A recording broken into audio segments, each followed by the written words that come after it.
Welcome to exam time दोस्तों। आज हम यहाँ पर एमपीपीएससी की विशेष रणनीति के बारे में चर्चा करेंगे। उससे पहले आपको बता देते हैं कि अभी यहाँ पर 3 तरीके के विद्यार्थी आपको देखने को मिलेंगे, जो कि एक है जिनका अभी 2019 की मुख्य परीक्षा हो चुकी है और उनका अभी यहाँ पर इंटरव्यू होना बाकी है। उसके बाद में यहाँ पर नेक्स्ट हम देखते हैं कि 2020 की जिन्होंने प्रारंभिक परीक्षा दी है उनके रिजल्ट के इंतजार में है और उनका अप्रैल में यहाँ पर मुख्य परीक्षा कंडक्ट होगी। और नेक्स्ट है कि जिनको अभी यहाँ पर प्रारंभिक परीक्षा अभी देना है प्रीलिम्स।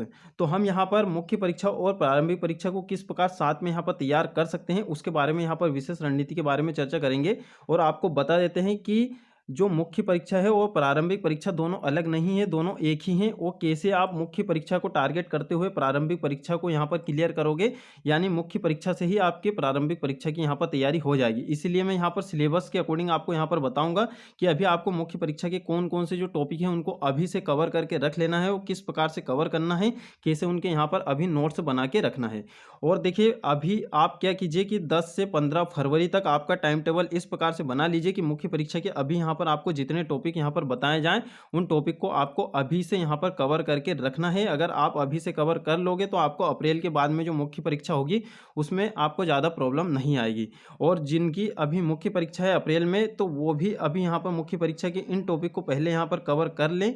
उसके बाद में आप अपनी जो नई जो रणनीति है, जैसे कि आपको आंसर राइटिंग करना है और भी जो अन्य प्रकार की जो चीज़ें हैं वो आप कर सकते हो। और अप्रैल जो फरवरी है, फरवरी के बाद से हमें डायरेक्ट प्रारंभिक परीक्षा को ही बिल्कुल तैयार करना है अच्छे से। ठीक है दोस्तों, तो हम यहाँ पर देखिए सिलेबस आपको पता ही है, सिलेबस में हम यहाँ पर ज़्यादा समय व्यर्थ नहीं करेंगे। आप सभी जानते हैं कि यहाँ पर जो प्रारंभिक परीक्षा है इसमें 10 यूनिट है और ये जो 10 यूनिट है दोस्तों, ये 10 यूनिट आपकी मुख्य परीक्षा से डायरेक्ट लिंक कर रही है। तो आपको डायरेक्ट मुख्य परीक्षा की तैयारी करना है और वहीं से आपके प्रारंभिक परीक्षा की तैयारी भी हो जाएगी। क्योंकि अभी जो प्रश्नों की जो प्रवृत्ति है वो किस प्रकार की आ रही है, आप सभी जानते हैं कि प्रश्न यहाँ पर कॉन्सेप्चुअल टाइप आ रहे हैं, थोड़े विश्लेषणात्मक क्वेश्चन यहाँ पर आ रहे हैं और अलग टाइप के यहाँ पर थोड़े से क्वेश्चन आ रहे हैं, यानी कि क्वेश्चन का जो लेवल है वो थोड़ा सा यहाँ पर बढ़ रहा है। तो अब आप मुख्य परीक्षा की तैयारी जब करोगे, एक एक टॉपिक को अच्छे से यहाँ पर समझोगे, तब जाके आप उनका वहाँ पर आंसर कर पाओगे। ठीक है, तो हम यहाँ पर देखिए ये वाला आपने जो सिलेबस है ये देखा ही है। अब यही जो सिलेबस है इसका जो पूरा व्यू है वो हम यहाँ पर मुख्य परीक्षा में यहाँ पर देखेंगे। सी सेट के बारे में भी आपको बता देंगे कि सी सेट के लिए आपको क्या करना है। देखिए अब आपको क्या करना है, आपके जो टोटल पेपर होते हैं वो यहाँ पर 6 पेपर होते हैं। तो अभी केवल आपको ये ऊपर के जो 3 पेपर है, केवल ये 3 पेपर अभी तैयार करके रख लेना है। क्योंकि जब आप मुख्य परीक्षा यहाँ पर मुख्य परीक्षा की तैयारी के लिए आपको ज़्यादा बर्डन नहीं लगेगा। अप्रैल में आप प्रारंभिक परीक्षा दोगे, 2021 वालों के लिए बात कर रहे हैं, प्रारंभिक परीक्षा दोगे। उसके बाद में आपको सितंबर अक्टूबर में आपको मेन से यहाँ पर कंडक्ट करा लिया जाएगा। तो आपके पास में इतना ज़्यादा टाइम नहीं रहेगा कि आप पूरा मेन से यहाँ पर अच्छे से कवर कर पाओ। अगर 3 पेपर बच भी जाते हैं, जैसे कि हमारा एथिक्स वाला है और हिंदी वाला है और निबंध वाला है, ये 3 पेपर बच भी जाते हैं तो बाद के बचे समय में इन्हें कवर कर सकते हैं। बाकी ये सिलेबस को आपको अभी ही यहाँ पर कवर करना है। क्योंकि आप खुद मान के चलिए कि अभी आपके पास लगभग 120 दिन है अप्रैल में, 2021 के अप्रैल में। फिर बाद में आपको 1.5 महीने बचेंगे मुख्य परीक्षा के लिए, 1.5 से 2 महीने। जब आप यहाँ पर 120 दिन में प्रारंभिक परीक्षा ही पढ़ोगे तो फिर मुख्य परीक्षा कब पढ़ोगे। ठीक है, तो जब प्रारंभिक परीक्षा को आपको तैयार करने में यहाँ पर 120 दिन लग रहे हैं तो आप 2 महीने यानी 60 दिन में ये 6 पेपर कैसे तैयार कर लोगे। तो ये इसीलिए आपको अभी क्या करना है, और सबसे जो बेस्ट रणनीति है वो यही है कि अभी हम जो प्रारंभिक परीक्षा और मुख्य परीक्षा में जो सिलेबस टच कर रहा है उन्हें यहाँ पर कवर कर ले।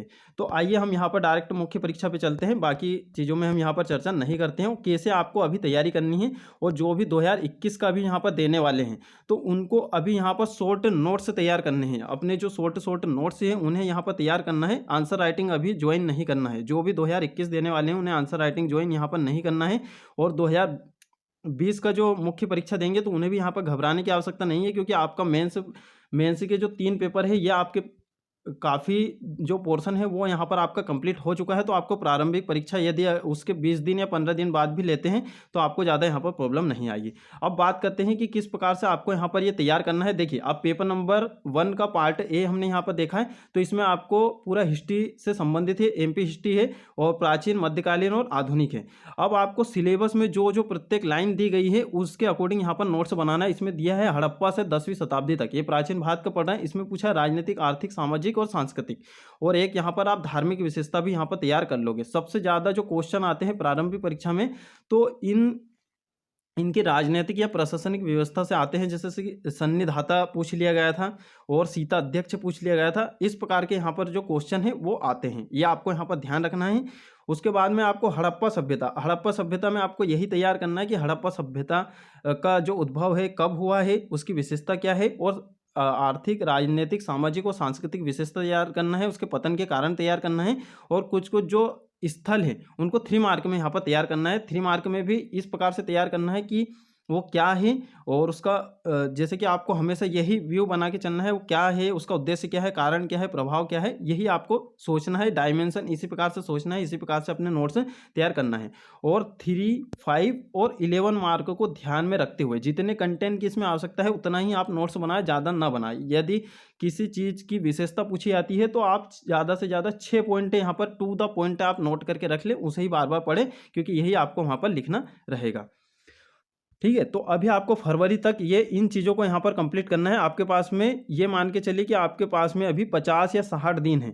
60 दिन है, 60 दिन में आपको मेंस के 3 पेपर यहाँ पर कंप्लीट करना है। 20-20 दिन का आप समय यहाँ पर ले सकते हो, यानी कि एक यूनिट को कंप्लीट करने में आपका यहाँ पर 10 दिन है। तो 10 दिन में आप तैयार कर सकते हो। यदि मान लो कि पूरे तीनों पेपर नहीं भी तैयार होते हैं तो आप केवल 2 पेपर भी यहाँ पर तैयार करके रख लोगे, तो आपको आगे चल के दिक्कत यहाँ पर नहीं आएगी। ठीक है, तो इन्हें आपको तैयार करना है। और देखिए ऐसा तो है नहीं, आपके कुछ कुछ इनमें से तैयार भी होंगे। उसके बाद में जो यूनिट यानी कि इकाई 2 है, ये पूरी की पूरी आपकी जो टच कर रही है कहाँ पे, ये आपका प्रारंभिक परीक्षा के सिलेबस से बिल्कुल मैच खा रही है, क्योंकि उसमें 19वीं और 20वीं शताब्दी में सामाजिक धार्मिक सुधार आंदोलन है, स्वतंत्रता संघर्ष है, राष्ट्रीय आंदोलन है, और स्वतंत्रता के पश्चात भारत का एकीकरण और पुनर्गठन है। सेम टू सेम यही आपके पूरे इन तीनों यूनिट में दिए गए हैं, तो ये आपको यहाँ पर पढ़ना है। उसके बाद में यहाँ पर मध्य प्रदेश का तो कोई भी पोर्शन छोड़ने लायक है ही नहीं। और आप यहाँ पर ये भी जानते होंगे कि आपको ये जो मध्य प्रदेश की रियासतें हैं इनसे हर साल 1 या 2 क्वेश्चन आपको देखने को मिल रहे हैं, तो आपको मध्य प्रदेश का तो कोई सा पोर्शन छोड़ना ही नहीं है। यानी मध्य प्रदेश के आपके 30 क्वेश्चन आएंगे, ये तो बिल्कुल फिक्स है। प्रारंभिक परीक्षा में 30 क्वेश्चन तो आना ही है मध्य प्रदेश से, तो आपको मध्य प्रदेश तो छोड़ना ही नहीं है, चाहे वो कोई भी यूनिट में दिया हो। तो इसे मुख्य परीक्षा के अकॉर्डिंग और प्रारंभिक परीक्षा के अकॉर्डिंग आप पढ़ सकते हैं। नेक्स्ट हम बात करते हैं, देखिए भूगोल का आपका पूरा का पूरा जो पोर्शन है, पूरा का पूरा पोर्शन आपका प्रारंभिक परीक्षा से रिलेट कर रहा है। उसके बाद में यहाँ पर आप भारत का भूगोल देखोगे तो ये भी आपका पूरा यहाँ पर रिलेट कर रहा है। उसके बाद में यहाँ पर मध्य प्रदेश का, जैसे कि हमने आपको बताया, एक भी पोर्शन आपको नहीं छोड़ना है। इसमें आप चाहें तो ये जो मृदा वाला जो टॉपिक है ये आप यहाँ पर छोड़ सकते हो, ये आपका प्रारंभिक परीक्षा में नहीं है। बाकी ये जो पूरा पोर्शन आप देख रहे हो तो पूरा पोर्शन आपका प्रारंभिक परीक्षा में है, तो मृदा वाला टॉपिक इसमें से आप छोड़ सकते हो। अब इसमें से आपको केवल ये जो ऊपर के 3 पॉइंट है ये आपको छोड़ देना है, जल प्रबंधन वाला, क्योंकि जो आपदा प्रबंधन है और आपका जो ये सामुदायिक योजना वाला है ये भी आपको छोड़ देना है। इसमें इससे ना तो मुख्य परीक्षा में प्रश्न आते हैं और ना ही प्रारंभिक परीक्षा में प्रश्न आएंगे। आपको केवल ये वाली लाइन यहाँ पर कंप्लीट करना है, प्राकृतिक एवं मानव निर्मित आपदाएं, आपदा प्रबंधन की अवधारणाएं, विस्तार एवं संभावनाएं। ठीक है, तो देखिए अब यहाँ पर प्रारंभिक परीक्षा में कैसे क्वेश्चन आ सकते हैं कि उसमें पूछे जा सकता है कि इनमें से कौन सी आपदा प्राकृतिक आपदा है।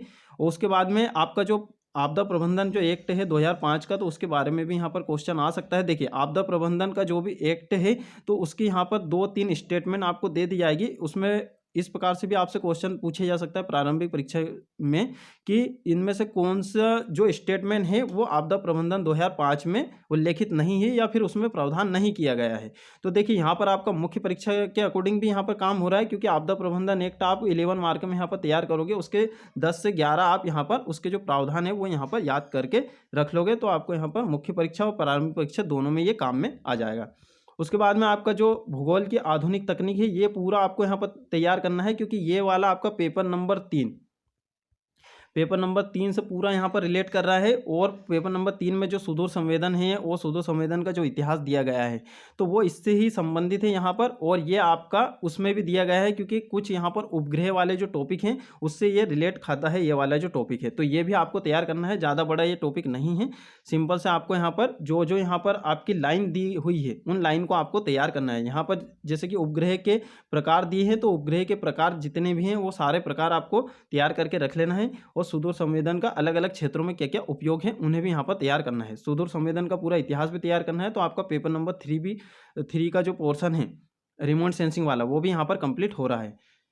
और जीआईएस और जीपीएस क्या होते हैं, इन्हें भी आपको यहाँ पर तैयार कर लेना है। साइंस और टेक में प्रारंभिक परीक्षा में भी ये पूछा जा सकता है। अब आते हैं हम पेपर नंबर 2 में। अब देखिए इसमें से बहुत सारा जो पोर्शन है वो छोड़ने का है, यानी पेपर 1 में तो ज़्यादा कुछ छोड़ने का नहीं है। पेपर 1 तो पूरा आपको करना है, क्योंकि वो पूरा का पूरा आपका कहाँ रिलेट कर रहा है, प्रारंभिक परीक्षा में। और देखिए एमपी तो आपको अच्छे से यहाँ पर तैयार कर ही लेना है, क्योंकि आपने अभी पेपर नंबर 1 में देखा है कि एमपी एक जो यूनिट है वो आपकी 30 नंबर की आ रही है, यानी कि टोटल 90 नंबर का तो आपका मुख्य परीक्षा के पेपर 1 में ही आ रहा है एमपी।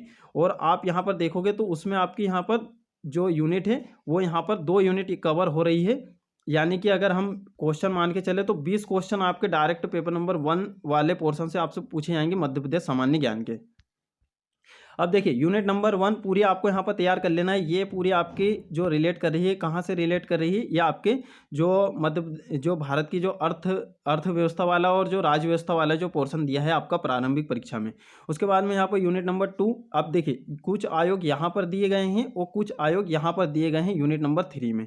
ठीक है, ये जवाबदेहिता वाले में ये कुछ आयोग आपके यहाँ दिए गए हैं, कुछ यहाँ दिए गए हैं। आयोग में सभी में आपको ये तैयार करना है कि ये इस्टेब्लिश कब हुआ है, इसका उद्देश्य क्या है, कार्य क्या है, संरचना क्या है, कौन हटाता है, कौन किसे त्यागपत्र देता है। कुछ विशेष विशेष जो बातें रहती हैं वो उन्हें आपको यहाँ पर तैयार कर लेना है कि प्रथम अध्यक्ष कौन थे, अंतिम कौन थे, प्रथम महिला अध्यक्ष कौन थी, अंतिम महिला अध्यक्ष कौन बनी है। और आप चाहे तो सचिव भी यहाँ पर तैयार कर सकते हो। ठीक है, तो ये आपको तैयार करना है। और मुख्य परीक्षा में भी आपका इसी प्रकार से क्वेश्चन आएगा कि संघ लोक सेवा आयोग के क्या कार्य हैं, संघ लोक सेवा आयोग के स्थापना कब हुई है, इस प्रकार से ही आपके यहाँ पर क्वेश्चन आएंगे। और इनसे संबंधित जो किस एक्ट के तहत इनका गठन हुआ है, जैसे कि अन्य अन्य आयोग में आप देखोगे तो यहाँ पे कुछ आयोग यहाँ पर छोड़ना है, जैसे कि प्रतिस्पर्धा आयोग, उसके बाद में उपभोक्ता फोरम, ये छोड़ के आप बाकी सारे आयोग यहाँ पर आपको कर लेना है। जब आप आयोग कर रहे हो तो ये दोनों भी आपको आयोग कर लेना है। अब इसमें से आपको छोड़ना क्या है, अब देखिए ये आपका 73वां 74वां संविधान संशोधन है। ये आपका जो एमपी का पंचायती राज वाला आपका जो पोर्शन दिया गया है उससे बिल्कुल रिलेट कर रहा है। तो ये दोनों जो बिंदु है आपको तैयार करना है। अब इसमें यूनिट नंबर 2 में आपको ये वाला जो पोर्शन है पूरा यहाँ पर छोड़ देना है, ये आपका प्रारंभिक परीक्षा में अभी नहीं है। तो आप फोटोकॉपी वाले पेज में आप तैयार कर सकते हो नोट्स। आपको क्या करना है, जो भी आपका एक टॉपिक है, जैसे कि भारत निर्वाचन आयोग है, ये आपको मैक्सिमम ज़्यादा से ज़्यादा 2 पेज में आपको तैयार करना है, इससे ज़्यादा में तैयार नहीं करना है। चाहे तो आप छोटे छोटे अक्षर लिखिए। और नोट्स किस प्रकार से बनाए उस पर भी हमने एक वीडियो बनाया है, तो वो वीडियो भी आप देख सकते हो। ठीक है, अब देखिए यूनिट नंबर 3 में आपको कौन सा पोर्शन छोड़ना है, ये नीचे की जो 3 लाइन है ये आपको पूरा यहाँ पर छोड़ देना है, क्योंकि ये वाला जो पोर्शन है आपका प्रारंभिक परीक्षा में नहीं है। ये दोनों लाइन आपको तैयार करना है। ठीक है, और जो यूनिट नंबर 4 और 5 है ये पूरा आपको यहाँ पर छोड़ देना है, ये आपको नहीं करना है अभी, क्योंकि ये आपका प्रारंभिक परीक्षा में नहीं है। अब आ जाते हैं हम यहाँ पर अर्थशास्त्र समाजशास्त्र। तो समाजशास्त्र वाली जो यूनिट है यूनिट नंबर 4, वो आपको छोड़ना है। और देखिए इसमें आपको क्या करना है, आपका प्रारंभिक परीक्षा का सिलेबस आप देखोगे तो उसमें रिजर्व बैंक दिया है, उसके बाद में आयात निर्यात दिए हैं, उसके बाद में कुछ गैर वित्तीय संस्थाएं आपको दिया है। तो आप यहाँ पर चाहे तो ये जो इकोनॉमी वाला जो आपका पोर्शन है ये पूरा आप यहाँ पर कर सकते हो। ठीक है, तो आपका यहाँ पर मुख्य परीक्षा भी यहाँ पर तैयार हो जाएगा। उसके बाद में आपका प्रारंभिक परीक्षा में भी आपको काफ़ी ज़्यादा यहाँ पर हेल्प हो जाएगी। मध्य प्रदेश के पोर्शन में देखिए, अब मध्य प्रदेश की जो इकोनॉमी है इसमें जो कुछ कुछ पोर्शन है आपका पेपर नंबर 1 से टच कर रहा है। और आप देखिए आपको प्रारंभिक परीक्षा के तौर पर इसमें से अभी क्या क्या अभी आपको तैयार कर लेना चाहिए। तो कृषि की कल्याणकारी योजनाएं, ये आपको ये वाला पोर्शन तैयार करना है। उसके बाद में आप थोड़ा सा यहाँ पर कृषि के बारे में तैयार कर सकते हो, तो ये वाला पोर्शन भी आप अच्छे से यहाँ पर कर सकते हो। इसमें से कुछ कुछ टॉपिक आपको छोड़ देना है, जैसे कि आपका ये हो गया मुर्गी पालन हो गया, मछली पालन हो गया, पशुपालन हो गया, इस प्रकार की चीज़ें आप छोड़ सकते हो। सिंपल सा आपको यहाँ पर कृषि से संबंधित योजनाएं करना है, क्योंकि भावांतर भुगतान योजना, इसी प्रकार की जितनी भी योजना है कृषि से संबंधित, हर बार इससे एक क्वेश्चन आता ही एमपीपीएससी प्रारंभिक परीक्षा में, और मुख्य परीक्षा में भी इससे क्वेश्चन आता है। तो ये चीज़ें आप कर सकते हो, बाकी चीज़ें आप छोड़ सकते हो। और जो जनांकिकी वाला पोर्शन है ये काफ़ी ज़्यादा इंपॉर्टेंट है, यह आपको तैयार करना है। उसके बाद में इसमें जो उद्योग वाला जो पोर्शन है, जैसे कि औद्योगिक क्षेत्र वाला है, तो ये आपका पेपर नंबर 1 में भी आपने देखा था, उसमें भी आपको उद्योग दिए गए हैं। तो उद्योग, जनांकिकी और कृषि की कल्याणकारी योजना, इतना आप तैयार कर लोगे तो आपका मुख्य परीक्षा के कुछ कुछ टॉपिक यहाँ से कंप्लीट हो गए हैं। उसके बाद में प्रारंभिक परीक्षा भी आपका कंप्लीट हो गया है। तो बुक नोट्स आप किसी भी कोचिंग या इंस्टीट्यूट के आप पढ़ सकते हो, बस आपको यहाँ पर पता होना चाहिए कि पढ़ना अभी क्या है। नेक्स्ट हम यहाँ पर बात करते हैं मानव संसाधन। आप पूरा यहाँ पर छोड़ दीजिए, क्योंकि आपका प्रारंभिक परीक्षा में ये नहीं है। उसके बाद में यूनिट नंबर 4 आप पूरी यहाँ पर छोड़ सकते हो। यूनिट नंबर 5 भी आप यहाँ पर पूरी छोड़ सकते हो, क्योंकि आपका जो दिया गया है प्रारंभिक परीक्षा में केवल इतना सा दिया गया है कि स्वास्थ्य नीति और स्वास्थ्य कल्याणकारी कार्यक्रम, स्वास्थ्य की जितनी भी योजनाएं हैं स्वास्थ्य से संबंधित, तो योजना आपको तैयार करना है और वो योजना आपको कहाँ पे काम में आएगी, पेपर नंबर 3 में अभी काम में आएगी, अभी आपको हम बता देंगे। तो ये वाला पोर्शन आप पूरा छोड़ दीजिए। और जो आपके स्वास्थ्य नीति आई थी 2017 में, तो उसमें क्या क्या आंकड़े बताए गए हैं वो आंकड़े आपको तैयार करना है, उससे आपके क्वेश्चन आ सकते हैं। नेक्स्ट, अब आपका देखिए पेपर नंबर 2 ऐसा है कि जिसमें बहुत सारा जो पोर्शन है वो छोड़ने का है। अब हम आ जाते हैं पेपर नंबर 3 में। अब इसमें आपको क्या क्या करना है, जो आपका विज्ञान का जो मौलिक सिद्धांत दिया गया है, तो ये आपका फिजिक्स है, यूनिट नंबर 1 में फिजिक्स है, पूरा आपको करना है क्योंकि ये पूरा आपका रिलेट कर रहा है उससे। ठीक है, प्रारंभिक परीक्षा के सिलेबस से, विज्ञान के मौलिक सिद्धांत से, क्योंकि मौलिक सिद्धांत यहीं से निकले हैं। उसके बाद में यूनिट नंबर 2 आपका जो भी केमिस्ट्री वाला जो पोर्शन है पूरा इससे यहाँ पर संबंधित है, वो यही जो चीज़ें हैं आपके प्रारंभिक परीक्षा में मौलिक सिद्धांत में। और इसमें से आपको यहाँ पर यूनिट नंबर 3 आपको पूरा यहाँ पर करना है। ये पूरा जो संबंधित है आपका प्रारंभिक परीक्षा में, वो देखिए यहाँ पर स्वास्थ्य और स्वास्थ्य से संबंधित कुछ कुछ बीमारियाँ, तो ये जो बीमारियाँ हैं इनके बारे में आप यहाँ पर अभी तैयार कर सकते हो। वैसे तो आपको स्वास्थ्य नीति और स्वास्थ्य से संबंधित जो योजनाएं हैं उन पे ज़्यादा ध्यान यहाँ पर रखना है, करंट की हो चाहे पुरानी योजना हो, पूछी जा सकती है। और उसके बाद में एमपी का बजट भी आपको तैयार करना है, बजट से रिलेटेड भी एक क्वेश्चन आया था 2020 में। ठीक है, तो उसमें भी विशेष तौर पर ध्यान क्या रखना है, महिला बच्चों से संबंधित कुछ योजना है, वंचित वर्गों से संबंधित कुछ योजना हो, चाहे कृषि से संबंधित कुछ योजना हो, तो कृषि पे आपको ज़्यादा ध्यान रखना है, चाहे वो बजट हो, योजना हो, कुछ भी हो। तो कृषि जो हमारा जो मध्य प्रदेश है ये कृषि प्रधान राज्य है। अब देखिए कंप्यूटर वाले पोर्शन में अभी आपको क्या क्या चीज़ें यहाँ पर छोड़ देना है। वैसे तो आपको छोड़ना तो नहीं है क्योंकि कंप्यूटर की भाषाएं आपका जो प्रारंभिक परीक्षा उसमें नहीं दिया है, बाकी उससे भी यहाँ पर क्वेश्चन आए हैं, ये देखा गया है 2019 में भी 2020 में भी। ठीक है, तो अभी आपको ये जो चीज़ें इंटरनेट, ईमेल, सोशल मीडिया और ई गवर्नेंस और विभिन्न उपयोगी पोर्टल और साइट और वेब पेज, और कुछ आपका यूनिट नंबर 7 में अभी दिया गया है जैसे रोबोटिक्स और उसके बाद में कृत्रिम बुद्धिमत्ता, आर्टिफिशियल इंटेलिजेंस, तो वो आपको यहाँ पर तैयार करना है। वो कंप्यूटर का आप जब इतना तैयार कर रहे हो तो इतना भी आप तैयार कर लीजिए कि कंप्यूटर क्या है, कंप्यूटर के प्रकार क्या है, विशेषता क्या है और उनकी पीढ़ियाँ क्या है। कंप्यूटर की पीढ़ी आपको पढ़ लेना है, मेमोरी और इनपुट आउटपुट डिवाइस, ये सब आपको यहाँ पर तैयार कर लेना है क्योंकि इनसे भी क्वेश्चन आ सकता है। बाकी इनसे विशेष तौर पे इन टॉपिक से यहाँ पर क्वेश्चन अधिकतर आते हैं, ये आपको तैयार करना है। और करंट से रिलेटेड यदि कुछ कंप्यूटर जैसे कि कुछ सुपर कंप्यूटर आया हो या और भी किसी देश का जो कंप्यूटर है किसी देश ने लॉन्च किया हो, तो इस प्रकार की चीज़ों पे भी आपको ध्यान रखना है। यानी आपको करना क्या है, आपके सिलेबस से संबंधित यदि करंट में कुछ घटनाएं घट रही हैं तो उन्हें आपको तैयार करना है, वो बिल्कुल आपसे पूछे जा सकते हैं। क्योंकि विप्रो के संस्थापक के बारे में पूछा गया था, अजीम प्रेम जी के बारे में, और भी ऐसे जो क्वेश्चन हैं उनके बारे में यहाँ पर पूछा जाता है। जैसे कि ई सहयोग योजना आयकर विभाग के द्वारा चलाई गई थी, तो ये क्या है, उपयोगी पोर्टल और वेबसाइट, वेब पेज होते हैं, तो इनके बारे में अगर करंट में कुछ चीज़ें चल रही हैं तो उनसे भी यहाँ पर क्वेश्चन पूछे जा सकते हैं। और यही जो क्वेश्चन है आपसे 3 मार्क में भी पूछे जा सकते हैं। जैसे कि 3 मार्क में आपसे इस प्रकार से भी पूछा जा सकता है कि ई सहयोग योजना क्या है, ई कॉमर्स क्या है, ई गवर्नेंस क्या है, या फिर और भी जो अन्य जो उपयोगी जो पोर्टल है उनके बारे में पूछा जा सकता है। ठीक है, तो ये आपको आपका जो सिलेबस है उसके ही अकॉर्डिंग आपको क्या करना है, करंट की चीज़ों पे ध्यान देना है। आप यहाँ पर जो ये वाला जो पोर्शन है ये बिल्कुल यहाँ पर छोड़ सकते हो। सी सेट के लिए आपको बता देते हैं। देखिए सी सेट के लिए आपको करना क्या है, सी सेट के लिए आप पिछले 5 वर्षों के जो पेपर हैं उनको बस लगा लीजिए, आपका यहाँ पर सी सेट कंप्लीट हो जाएगा, आपका आराम से यहाँ पर सी सेट निकलेगा। देखिए 20 नंबर की इसमें जो गद्यांश टाइप के जो हिंदी के गद्यांश वाले जो क्वेश्चन आते हैं वो आराम से हर किसी से बन जाते हैं, एक भी क्वेश्चन इसमें किसी का भी गलत नहीं होता है। तो आपको यहाँ पर 40 क्वेश्चन यहाँ पर राइट निकालने रहते हैं, तो 20 क्वेश्चन तो आपके ये ऐसे आते हैं। उसके बाद में यहाँ पर कंप्रेहेंशन टाइप के कुछ क्वेश्चन आते हैं, कुछ एनालिटिकल टाइप के, तो उन क्वेश्चनों को आपको यहाँ पर थोड़ा सा यहाँ पर कुछ दिमाग लगाओगे, सोचोगे, समझोगे तो आपको वहाँ पर उनके भी क्वेश्चन आ जाएंगे, यानी 20 क्वेश्चन आपके वहाँ से राइट निकल जाएंगे। और बाकी क्वेश्चनों में आप थोड़ा सा यहाँ पर वैज्ञानिक तुक्का पद्धति जो चीज़ें हैं वो आप इस प्रकार से यहाँ पर कर सकते हो।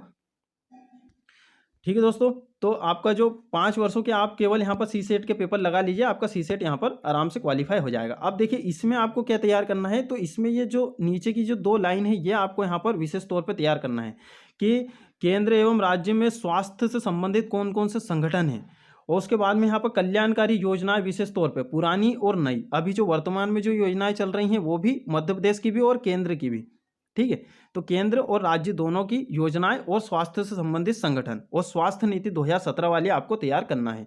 अब देखिए इसमें से आपको यूनिट नंबर 7 में किन किन चीज़ों का आपको ध्यान रखना है। आप यहाँ पर रिमोट सेंसिंग वाला अभी आपको बता ही दिया था पेपर नंबर 1 में, इसको आपको अभी तैयार कर लेना है। उसके बाद में आपको ये जो वैज्ञानिक अनुसंधान संगठन दिए गए हैं, यहाँ पर जितने भी संगठन यहाँ पर दिए गए हैं, तो ये आपको तैयार करना है। इनके बारे में सामान्य जानकारी यहाँ पर पूछा है। अब आपको करना कैसे है इन्हें तैयार, आप यहाँ पर सिंपल सा इस प्रकार से यहाँ पर भारत का यहाँ पर मैप बना सकते हो इस प्रकार से, और इनको यहाँ पर ऐसे दर्शा लेना है। तो इससे क्या होगा, आपको याद करने में आसानी होगी। और इसमें आप जैसे कि इनमें आपको सिर्फ यही तैयार करना है कि जैसे कि इसरो की स्थापना कब हुई है और इसके संस्थापक सदस्य कौन थे, इसके प्रथम अध्यक्ष कौन थे और इसका मुख्यालय कहाँ पर है, इसके कार्य क्या हैं और इसकी उपलब्धियाँ क्या है। सिर्फ इतना सा आपको तैयार करना है। सभी में ये जितने भी यहाँ पर आपको संगठन दिए गए हैं सभी में ये तैयार करना है। और इनको एक भारत का मैप बना के, ये 11 से 12 आपको यहाँ पर दिए गए हैं, तो इनका एक मैप बना के इनको आपको दर्शा लेना है।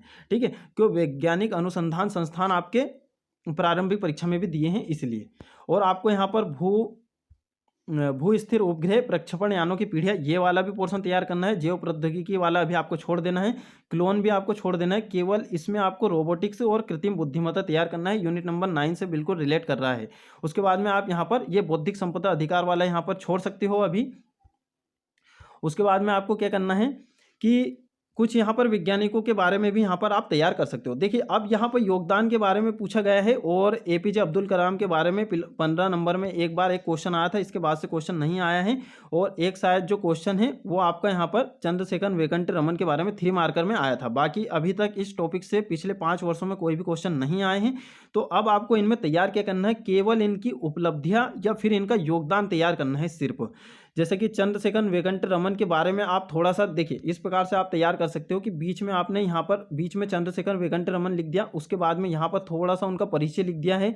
और उसके बाद में आप यहाँ पर ये कर सकते हो कि इन्होंने कुछ कृतियाँ या फिर इनकी रचना या पुस्तकें हैं और इनके कुछ कथन या कोटेशन हैं। जैसे कि मान लो कि एपीजे अब्दुल कलाम के बारे में 15 मार्क में जो क्वेश्चन आया था उसमें आप कुछ क्या कर सकते हो कि एपीजे अब्दुल कलाम के जो कुछ इंपॉर्टेंट जो कोटेशन है उन्हें वहाँ पर आंसर में ऐड करोगे तो आपका जो आंसर है दूसरों से काफ़ी अच्छा हो जाएगा। उसके बाद में आप जितने भी इनका योगदान तैयार कर सकते हो और फिर इनको जो पुरस्कार मिले हैं या सम्मान मिले हैं वो आपको यहाँ पर तैयार कर लेना है। सिंपल सा आपको हर जितने भी यहाँ पर वैज्ञानिक दिए हैं इनके बारे में इतनी चीज़ें आप तैयार कर लोगे, आपका मुख्य परीक्षा का भी काम हो जाएगा, प्रारंभिक परीक्षा का भी काम हो जाएगा।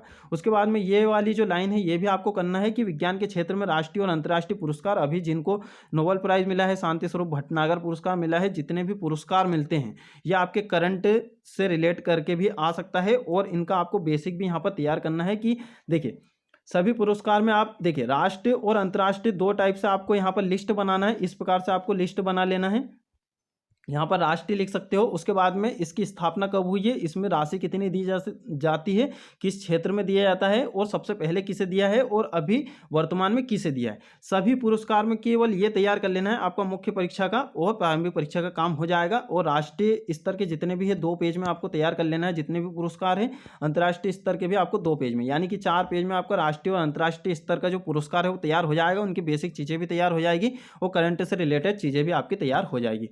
अब देखिए जो ऊर्जा वाला पोर्शन है आपका, जो भूगोल वाला जो पोर्शन है उसमें परंपरागत और गैर परंपरागत ऊर्जा के स्रोत दिए हैं। तो आपको क्या करना है, जो ये पहली वाली लाइन है बस ये पहली वाली लाइन आपको तैयार कर लेना है। बाकी ऊर्जा दक्षता, ऊर्जा रणनीति, वैकल्पिक स्रोत ये अभी आपको तैयार नहीं करना है। इनके बारे में क्वेश्चन नहीं आएगा प्रारंभिक परीक्षा में।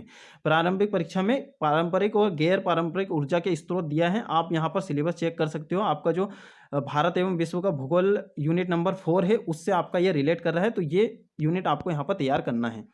अब देखिए आपको यहाँ पर पर्यावरण में जो चीज़ें हैं वो आपको, जो आपका सिलेबस देखोगे यूनिट नंबर 7 है ना, यूनिट नंबर 7 में आपको यहाँ पर 4 चीज़ें दी है। एक तो यहाँ पर आपको पर्यावरण तैयार करना है, उसके बाद में यहाँ पर पारिस्थितिकी तैयार करना है, जैव विविधता आपको तैयार करना है, उसके बाद में प्रदूषण आपको तैयार करना है और आपदा वाला आपको बता ही दिया है पेपर नंबर 1 में। तो यहाँ पर 4 चीज़ें आपको तैयार करना है, पर्यावरण, पर्यावरण क्या है, पर्यावरण के संघटक क्या है, उसकी संरचना कैसी होती है, ये आपको यहाँ पर सिंपल सा याद होना चाहिए। उसके बाद में पारिस्थितिकी तंत्र आपको पूरा तैयार करना है। जैव विविधता के बारे में हर बार क्वेश्चन आता है मुख्य परीक्षा के लिए, तो ये विशेष है।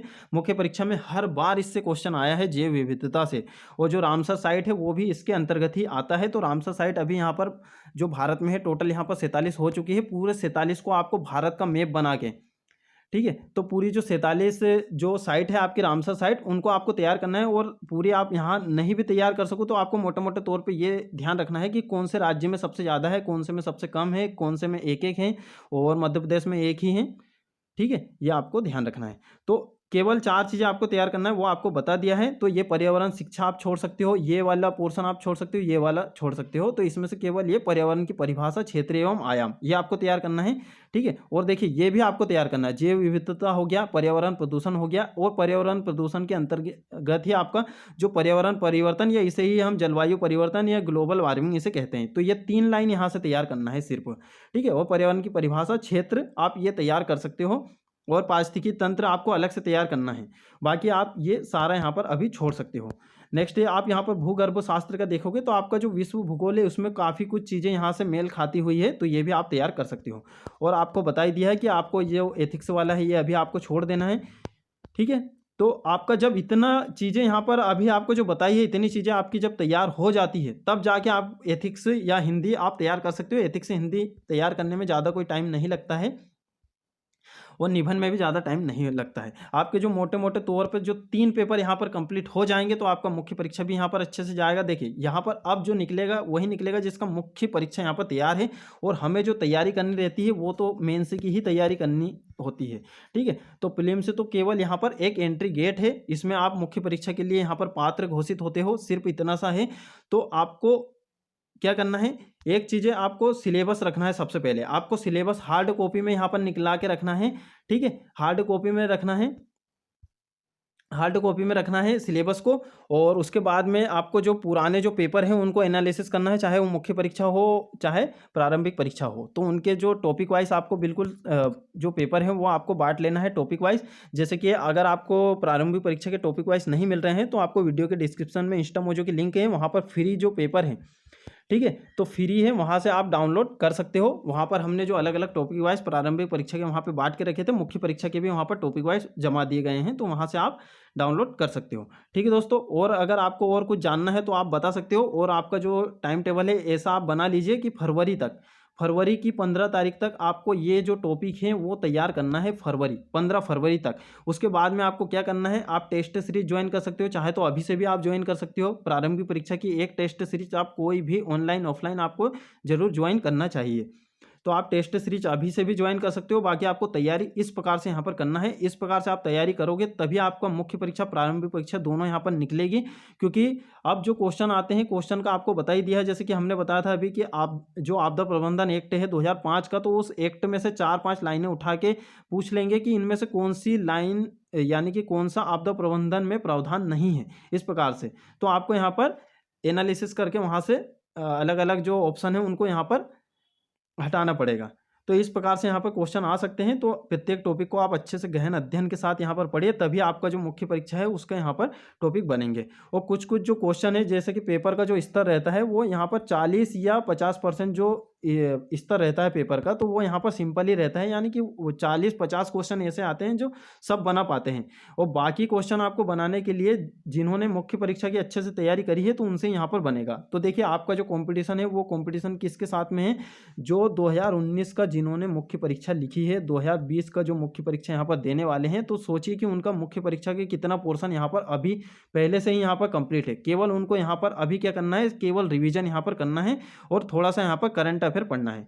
देखिए अब इन सब चीज़ों में आपकी 2 चीज़ें यहाँ पर छूट गई है, एक तो आपका खेलकूद वाला पोर्शन, ठीक है, खेलकूद वाला पोर्शन, और एक करंट अफेयर वाला पोर्शन। तो ये करंट अफेयर के लिए आपको क्या करना है, यादें नाम से आती है घटना चक्र, यादें नाम से घटना चक्र आ गई है 2021 की, वो आप ले सकते हो, 30 या 40 रुपए की आपको यहाँ पर मिलेगी। उसके बाद में एक रेलवे स्पीडी आती है, ठीक है, तो रेलवे स्पीडी है, उससे आपका यहाँ पर कंप्लीट हो जाएगा। तो इतना आप यहाँ पर कर लीजिए, तो आपका आराम से यहाँ पर मुख्य परीक्षा को साथ में लेके चलना है। अगर मुख्य परीक्षा आप साथ में नहीं लोगे तो आप जब 120 दिन में यहाँ पर प्रारंभिक परीक्षा ही तैयार करोगे, तो जब आपको फिर प्रारंभिक परीक्षा के बाद में 60 दिन बचेंगे, क्योंकि 1 महीने तो आपको केवल यही जानने में लग जाएगा कि हमारा हो रहा है कि नहीं हो रहा है, हम बाउंड्री पे हैं, हम मुख्य परीक्षा करें या नहीं करें, तो 1 महीने तो सब वैसे ही यहाँ पर गुजार देते हैं। तो फिर आपके पास में ये समझिए कि 30 से 45 दिन आपके बचेंगे। 30 से 45 दिन में आप 6 पेपर कैसे यहाँ पर तैयार करोगे? तो अगर मुख्य परीक्षा अभी आपको तैयार करके रखना है, अगर अभी आप तैयार नहीं करोगे तो ये समझिए कि आपका फिर सिलेक्शन यहाँ पर नहीं होना है या फिर बहुत दिक्कत यहाँ पर आने वाली है। ठीक है? तो 3, 5, 11 मार्क को ध्यान में रखते हुए सिलेबस में जो लाइन दी हुई है उसके यहाँ पर डायमेंशन निकालते जाओ। सिलेबस के बाहर क्वेश्चन नहीं आता है, चाहे मुख्य परीक्षा हो, चाहे प्रारंभिक परीक्षा हो। ठीक है दोस्तों, मिलते हैं नेक्स्ट वीडियो में। यदि आपको और कुछ यहाँ पर जानना हो तो भी आप यहाँ पर बता सकते हो।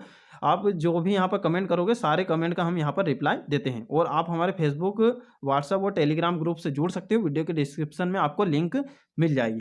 ठीक है दोस्तों, मिलते हैं नेक्स्ट वीडियो में। यदि आपको यहाँ पर और कुछ टाइम टेबल से रिलेटेड या और कुछ जानना हो तो उसके बारे में भी आप बता सकते हो, तो नेक्स्ट वीडियो उसी पे हम यहाँ पर लेकर आ जाएंगे।